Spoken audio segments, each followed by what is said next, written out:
আলাইকুম, উমাইজাস কিচেনে আপনাদের সবাইকে জানাচ্ছি স্বাগতম। আজকে আমি রান্না করব ইলিশ মাছ ভাজি। সেজন্য আমি ইলিশ মাছগুলোকে ভালো করে কুটে বেছে ধুয়ে নিলাম। এখন আমি ওর মধ্যে লবণ দিয়ে দিচ্ছি। তারপর আমি এর মধ্যে একে একে মশলাগুলো দিয়ে দিব। হলুদ, মরিচ, ধনিয়া দিয়ে আমি একটু মাখিয়ে নেব ভালো করে। তারপর এর মধ্যে আমি একটু লেবু দিয়ে দিব, দিয়ে ভালো করে আমি মাখিয়ে নেব।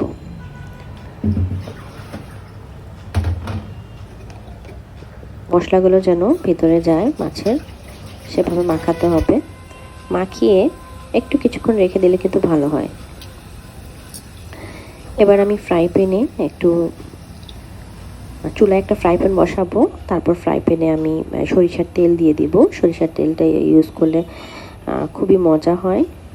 ইলিশ মাছ আর সরিষার তেল খুব ভালো যায়। এবার আমি তেল গরম করে মাছগুলোকে একে একে দিয়ে দিব। আমার ভিডিও যদি আপনাদের কাছে ভালো লেগে থাকে অবশ্যই লাইক, কমেন্ট আর সাবস্ক্রাইব করতে ভুলবেন না যেন। আপনারা কী কী রেসিপি দেখতে চান অবশ্যই আমাকে কমেন্টসে জানাবেন।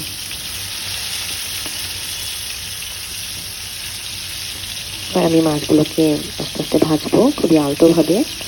ইলিশ মাছ কিন্তু ভেঙে যাওয়ার একটা সম্ভাবনা থাকে। সাবধানে মাছগুলোকে একটু ভেজে নিতে হবে। এবার আমি মশলা মাখানো সেই ট্রেতে আমি কাঁচামরিচ, পেঁয়াজ বেশি করে দিয়ে নিচ্ছি। দিয়ে আমি এগুলোকে একটু মাখাবো হাতে। এটা আপনাদের ইচ্ছা, আপনারা যতটুকু ইচ্ছা কাঁচামরিচ, পেঁয়াজ দিতে পারেন। আমি আমার পরিমাণ মতো দিয়ে নিচ্ছি। এটাকে মাছগুলোকে আবার একটু দেখবো,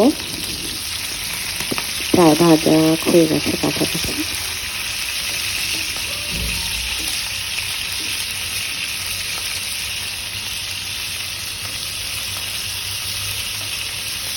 ভাজাগুলো হয়ে গেলে আমি এই পেঁয়াজগুলো এই তেলের মধ্যেই দিয়ে দেবো। তাহলে পেঁয়াজে আর ইলিশ মাছের একটা ফ্লেভার থাকবে, খুবই ভালো লাগবে খেতে।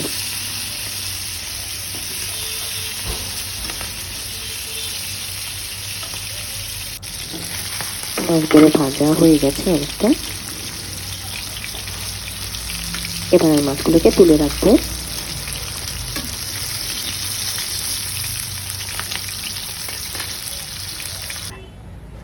এবার পেঁয়াজগুলোকে ভালো করে ভেজে ইলিশ মাছের উপরে দিয়ে দেবো। ব্যাস হয়ে গেল আমার রান্না।